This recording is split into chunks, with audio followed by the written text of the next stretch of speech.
Good morning, students. Today, once again, we are meeting together to see this chapter, that social science class 10th, and the chapter is manufacturing industries. Dear friends, you have seen what are the industries, importance of manufacturing, agriculture, and industries, how they are related, contribution of industries to national economy. Then you have seen the classification on different bases, on the basis of raw material, then on the basis of role played by them. The next was on the basis of capital investment and on the basis of ownership. There were different type of classification on different basis. So now last topic that you have learned was agro-based industries, that is the textile industry, cotton textile industry, and their challenges. What are the challenges these industries are facing nowadays that you have learned. Now the new thing is for you, that is jute textile industry. You can see it here.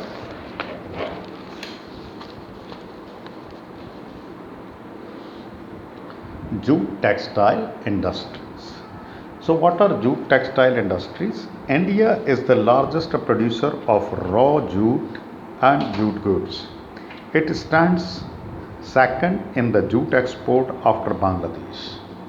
Bangladesh is the country where the jute products are produced in large number, and we are the second one after Bangladesh in producing jute, raw jute, and the jute product. Jute industry is located along Hooghly River in West Bengal. The first jute mill was set up near Kolkata in 1859 in Rishra. This is a place, Rishra, and in 1859, this place is near Calcutta, the first jute industry was set up. And what are the factors which are responsible for the location of jute mills in Hooghly Basin? Hooghly is a name of river, and that river flows mainly in Bengal. And Hooghly region means the areas, the land parts which are nearby the Hooghly river bank. These are called the Hooghly region. And why the jute industry is located there? Proximity of jute producing area reduces the cost of transportation.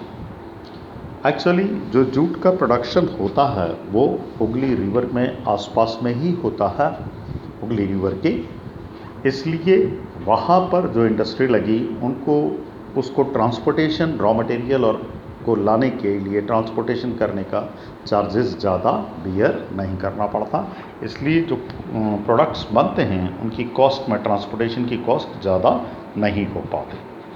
Inexpensive water transport and network of roadways to facilitate movement of raw material to the mills तक के लिए inexpensive water transport मतलब समुद्र या नदियों के द्वारा, पानी में शिप्स और नावों के द्वारा, रेलवे का नेटवर्क होने के कारण, ट्रांसपोर्ट रोडवेज का नेटवर्क होने के कारण जो रॉ मटेरियल है वो मिलों तक आसानी से पहुंच जाता है.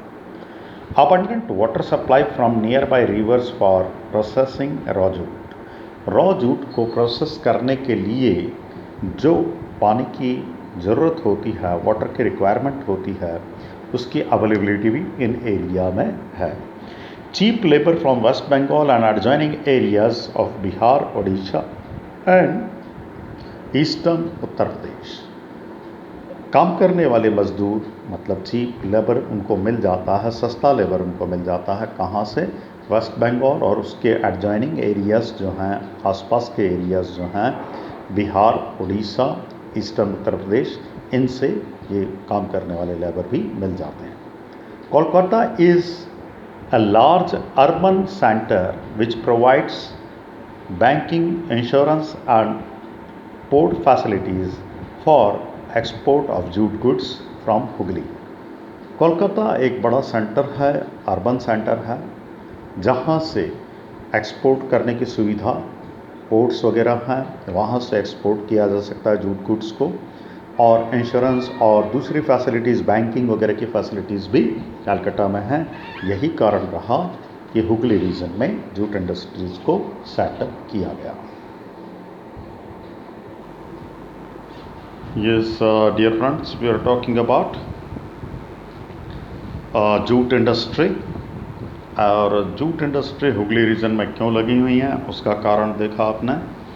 अब हम इस इंडस्ट्री के चैलेंजेस क्या हैं, उसके लिए क्या चुनौतियां हैं जिसका सामना उसको करना पड़ता है, ये हम देख रहे हैं। Challenges faced by the industry includes demand and stiff competition in international market from synthetic fibre and from other jute growing countries like Bangladesh, Philippines, Thailand, Brazil and Egypt. ये जो देश हैं, बांग्लादेश, फिलीपींस, थाईलैंड, ब्राज़ील और Egypt, यहाँ से भी goods इसका jute का आता है, उनसे कंपटीशन है हमारा। और साथ ही साथ इंटरनल मार्केट में सिंथेटिक फाइबर्स और जो दूसरी चीज़ें हैं, उनसे भी जूट इंडस्ट्री को इसमें चैलेंज मिलता है, उनके साथ उसका टिका रहना मुश्किल आता है, इसलिए ये चैलेंजेस उसको फेस करना ही पड़ते हैं। Next is sugar industry. You can see here, this is sugar industry. What is sugar industry, that I would like to tell you where these are situated.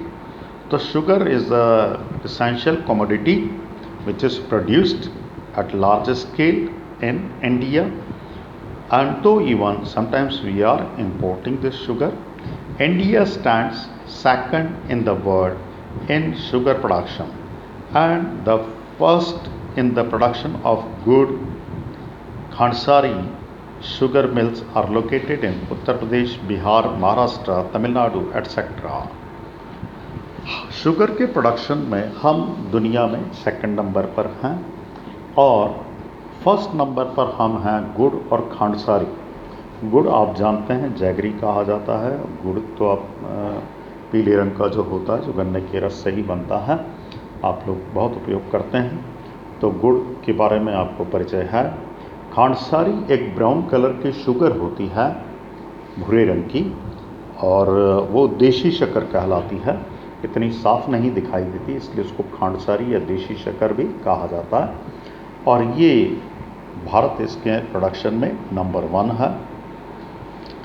From यहाँ हमारे यहाँ जो प्रोड्यूस करने वाले हैं शुगर मिल्स जो हैं, वो उत्तर प्रदेश, बिहार, महाराष्ट्र, तमिलनाडु, इन जगहों पर ये शुगर मिल्स हैं और ये शक्कर का प्रोडक्शन करती हैं।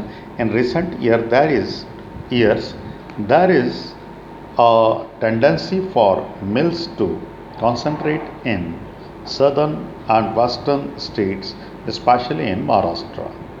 अभी कुछ डेकेड्स में हमने देखा कि महाराष्ट्र में और वेस्टर्न स्टेट्स जो हैं उनमें शुगर मिल्स ज़्यादा स्थापित हुई हैं। This is because the cane produced here has a higher sucrose content and relatively cooler climate also ensures longer crushing season। थोड़ा ठंडा वातावरण रहता है और जो कैन शुगर जो पाया जाता है उसमें सुक्रोज की मात्रा ज़्यादा होती है। ये सुक्रोज होने के कारण शुगर की मिठास ज़्यादा होती है और इसीलिए इन क्षेत्रों में शुगर कैन का प्रोडक्शन ज़्यादा किया जाता है और इन प्रोडक्शन ज़्यादा होने के कारण इंडस्ट्रीज़ इस तरफ वेस्टर्न इंडिया में या साउथ वेस्ट इंडिया में ज़्यादा लग रही हैं। नाउ चैलेंजेस क्या हैं, इन इंडस्ट्रीज़ की चुनौतियां क्या हैं। Major challenges include seasonal nature of industry, old and inefficient methods of production, transport, delay in reaching cane to factories, and it needed and the need to maximize the use of byproduct like bagasse. क्या क्या challenges हैं? इन challenges में हम देखते हैं कि जो इनके इस उद्योग में लगे जो खुले हुए उद्योग हैं उनके अंदर टेक्नोलॉजी आज भी इनएफिशिएंट है, पुरानी है, प्रोडक्शन भी उसी हिसाब से होता है और ट्रांसपोर्ट के में भी डिले हो जाता है कैन शुगर को लाने ले जाने में, और ये सीजनल फैक्ट्री होती हैं और बाय प्रोडक्ट्स का भी ये सही उपयोग नहीं कर पाती हैं। ये इसकी जो इस इंडस्ट्रीज़ का ड्रॉबैक्स हैं या हम कह सकते हैं कि ये इसकी परेशानियां हैं, जो चैलेंजेस इस इंडस्ट्री को देखना पड़ती हैं। अब हम देखते हैं मिनरल बेस्ड इंडस्ट्रीज़। आप देख सकते हैं यहाँ पर ये लिखा हुआ है mineral based industries. Mineral based मतलब वो चीज़ें जो ज़मीन से डग आउट की जाती हैं और फिर उनको प्यूरीफाई करके और मेटल्स बनाया जाते हैं या मेटल्स बनाए जाते हैं। इसमें हम देखते हैं खास जो इंडस्ट्री वो iron and steel industry. It is basic industry as heavy medium light industries depends on it for machines and electrical goods. जितनी भी मिनरल इंडस्ट्रीज़ हैं, विशेषकर जो मेटल्स को प्रोड्यूस करती हैं, चाहे आयरन हो, एल्यूमिनियम हो, कॉपर हो, ये दूसरी इंडस्ट्रीज़ को रॉ मटेरियल सप्लाई करती हैं। फॉर एग्ज़ाम्पल आयरन जब स्टील बन जाता है तो उससे कई तरह की दूसरी मशीनें तैयार होती हैं, वो दूसरी इंडस्ट्री में लगती हैं। इसलिए iron and steel industry is the basic और the key industry supplying its product to the other industries as machine and their parts. इसके अलावा एल्यूमिनियम और कॉपर जो हैं ये इलेक्ट्रिकल इंडस्ट्रीज़ को अपना रॉ मटेरियल देते हैं। तो इस तरीके से आप देखते हैं कि आयरन और स्टील इंडस्ट्री इसमें बहुत खास है। It is also considered heavy industries as raw material and finish goods are both heavy and bulky. Iron and steel industry एक हैवी इंडस्ट्री होती है क्योंकि इसके अंदर प्रोडक्शन भी जो होता है वो हैवी स्केल पर होता है और रॉ मटेरियल की नीड होती है वो भी लार्ज स्केल पर नीड होती है। तो प्रोडक्ट और रिक्वायरमेंट का जो आपको चाहिए रहता है उसमें इंग्रेडिएंट्स, वो भी दोनों लार्ज स्केल पर ही लिए जाते हैं। It is concentrated close to mineral rich areas Chota Nagpur plateau region in West Bengal, Jharkhand, Orissa, Karnataka.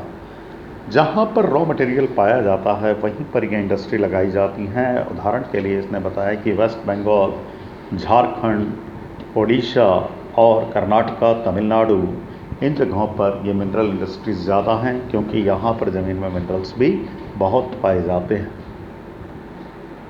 छोटा नागपुर प्लेटू जो है ये बस्तर उसके उस तरफ है।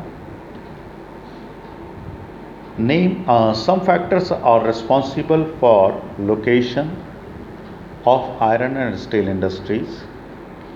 कौन कौन से फैक्टर्स हैं जो आयरन और स्टील इंडस्ट्री को लगने में मदद करते हैं? देखिए मैं आपको बताता हूँ। Close proximity to the areas where raw materials are found and reduce the transportation cost. उन एरियाज़ में जहाँ पर आयरन एंड स्टील आयरन का और ज़्यादा मात्रा में पाया जाता है वो एरियाज़ में आसान रहता है उसका ट्रांसपोर्टेशन कर पाना, और यही कारण है कि उन एरियाज़ में ये इंडस्ट्रीज़ लग जाती हैं। अवेलेबिलिटी ऑफ चीप लेबर, साथ ही साथ मज़दूर जो रहते हैं वो कम कीमत पर काम करने के लिए तैयार हो जाते हैं, मिल जाते हैं। Nearness to the market where finished products can be sold, साथ ही साथ मार्केट की उपलब्धि भी पास में होना चाहिए ताकि जो गुड्स प्रोड्यूस किया जाता है उसको अच्छे दामों पर शीघ्रातिशीघ्र बेचा जा सके। फिर है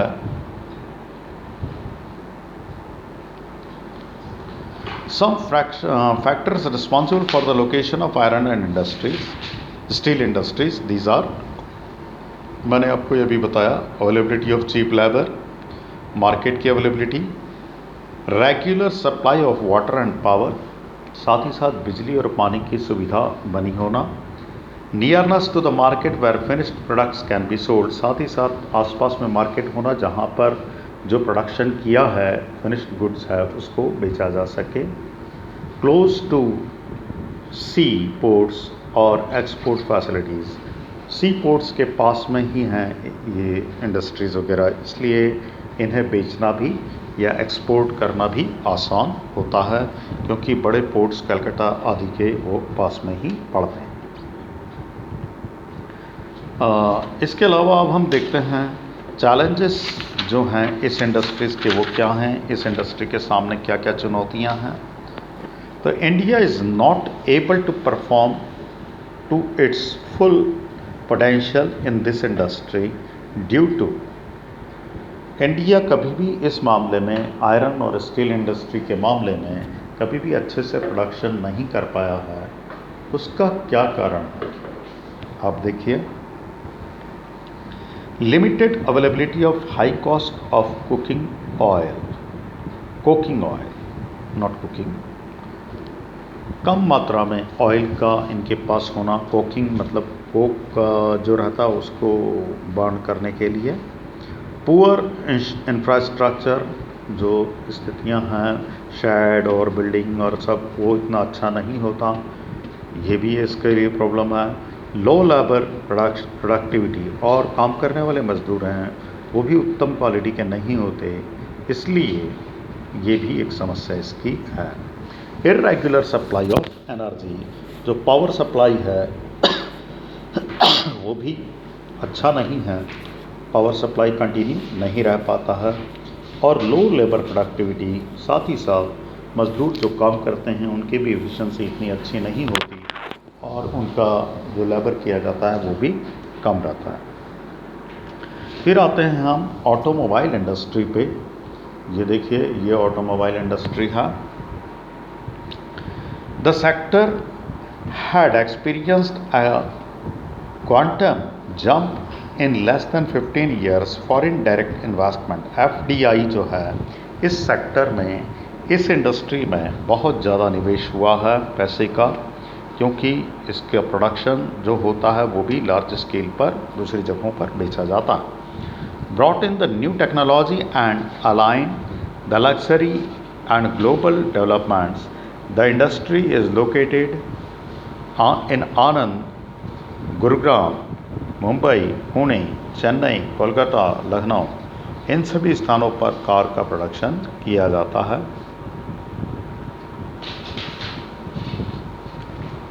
हैदराबाद, जमशेदपुर, दिल्ली, बेंगलुरु, कोलकाता, लखनऊ, चेन्नई, पुणे, मुंबई, गुरुग्राम मैं आपको बता चुका हूँ, ये वो जगह हैं जहाँ ऑटोमोबाइल्स की इंडस्ट्रीज़ हैं। Delhi and Bangalore at present there are 15 manufacturers of passenger cars, 9 of commercial vehicles and 14 of 2-3 wheelers। ये सब इनके बारे में दे रखा है कि 15 मैन्युफैक्चरर पैसेंजर कार बनाने वाले हैं, और 9 जो हैं वो कॉमर्शियल व्हीकल्स बनाते हैं, 14 जो हैं इंडस्ट्रियलिस्ट वो 2 व्हीलर का प्रोडक्शन करते हैं। तो इस तरीके से आपने ऑटोमोबाइल इंडस्ट्रीज़ के बारे में पढ़ा। ये कहाँ है, ये सब नाम बताए थे, चेन्नई, कोलकाता, लखनऊ, पुणे, मुंबई, गुरुग्राम, ठीक है, इन सभी जगहों पर ये पाए जाते हैं। Information technology, IT and electronics industry, IT industry जो आज की तारीख में बहुत ज़्यादा महत्वपूर्ण है, और वो किस तरह से रन करती है और उसकी क्या क्या स्थितियाँ हैं ये हमको देखना है। It covers products from transistors, sets to television, telephones, cellphones, telephones exchange, radars, computers and other supplements required by communication and computer industry. ये जो IT इंडस्ट्री है ये क्या रडार्स का और कंप्यूटर्स का इक्विपमेंट, इन सब चीज़ों को टेलीकम्युनिकेशन से रिलेटेड जो चीज़ें उनका मैन्युफैक्चर करती हैं। Bengaluru has emerged as electronic capital of India, Bengaluru एक बहुत बड़ी इलेक्ट्रॉनिक कैपिटल के रूप में उभर कर सामने आया है, अदर इम्पॉर्टेंट सेंटर्स जो हैं वो क्या हैं? मुंबई, दिल्ली, हैदराबाद, पुणे, चेन्नई, कोलकाता, लखनऊ एंड कोयम्बटूर। ये ऐसी जगह हैं जहाँ पर इसी इंडस्ट्री के और भी सेंटर हैं जहाँ इनका प्रोडक्शन किया जाता है। सॉफ्टवेयर टेक्नोलॉजी, ये भी इसका एक रिलेशन है। ये डायरेक्ट उसका नहीं रहता, ये कंपोनेंट होता है सॉफ्टवेयर जो किसी इलेक्ट्रॉनिक गुड्स के अंदर यूज़ किया जाता है और उसको हम ऐप कह सकते हैं या सॉफ्टवेयर कह सकते हैं, और उनका प्रोडक्शन भी इन्हीं जगहों पर जहाँ आईटी इंडस्ट्रीज़ के सेटअप हैं उनमें किया जाता है। At present, there are 46 software technology parks in India, in which 30% are women employees. The fast-growing BPO sector, business process outgoing, BPO का मतलब यही है। ऐसे फास्ट ग्रोइंग सेक्टर्स जो हैं वो इंडिया के अंदर हैं। 46 पार्क्स, ऐसे बिजनेस पार्क्स बने हैं जहाँ पर 30% वुमेन एम्प्लॉयज़ काम करती हैं। इसके लिए important IT centres Bengaluru, Noida, Mumbai, Chennai, Hyderabad और पुणे, ये भी इसके खास सेंटर हैं जहाँ पर आईटी इंडस्ट्रीज का सेटअप है। तो आपने ये देखा सॉफ्टवेयर टेक्नोलॉजी और इंफॉर्मेशन टेक्नोलॉजी और इलेक्ट्रॉनिक्स इंडस्ट्री, इनके बारे में आपने पढ़ लिया। अब हम इसके अंदर कुछ खास चीज़ें देखते हैं। Industrial pollution and environment degradation. जब भी इंडस्ट्री लगती है तो पॉल्यूशन तो होना है, और इंडस्ट्रियल पॉल्यूशन किस तरह से होता है आपको देखना है। Although industries have contributed significantly to Indian economic growth and development, their waste products contain airborne particles matter. Basically, industries are responsible for 4 types of pollution, that is air, water, land and noise. जितनी भी industries लगती हैं वो production तो करती हैं, लेकिन साथ ही साथ पार्टिकुलेट मैटर जो है, मतलब पार्टिकल्स जो होते हैं हवा में आ जाते हैं और उनसे कई तरह का पोल्यूशन, मतलब एयर का पोल्यूशन, वाटर का पोल्यूशन, लैंड का पोल्यूशन या नॉइज़ पोल्यूशन होता है। अब हमको देखना है इनको अलग अलग। पहले हम देखते हैं air pollution. It is caused by the presence of high proportion of sulphur dioxide and carbon monoxide in the air. हवा के अंदर हार्मफुल गैसेस जो रहती हैं, चाहे सल्फर डाइऑक्साइड हो या कार्बन मोनोऑक्साइड है, ये दोनों ख़राब गैसेस हैं जो मनुष्य की हेल्थ को ख़राब करती हैं। इनका प्रपोर्शन इंडस्ट्रीज एरिया के अंदर बढ़ जाता है। It is emitted by the chemical and paper industries, brick lines, refineries and smelting plants. Smelting मतलब जो भी मिनरल को प्राप्त किया जाता है उसमें क्या पहले जो ओर रहता है उसको ड्राई किया जाता है, उस समय ये सब गैसेस बाहर आती हैं हाई टेम्परेचर होने के कारण। Burning of fossil fuel in big and small factories. साथ ही साथ फॉसिल फ्यूल के जलने से, कोयला हो चाहे वुड हो, किसी भी तरह का फ्यूल उस तरह का होता है उसको फॉसिल फ्यूल कहते हैं, और उससे फ्लेम और ये चीज़ें बनती है और ये पोल्यूशन ज़्यादा फैलाती है। फिर आता है वाटर पोल्यूशन। वाटर पोल्यूशन के बारे में क्या कहते हैं? It is caused when organic and inorganic untreated industrial waste are discharged into rivers. Dyeing, petroleum refineries, tanneries and electroplating industries are main industries causing water pollution. It threatens plant, aquatic and human life.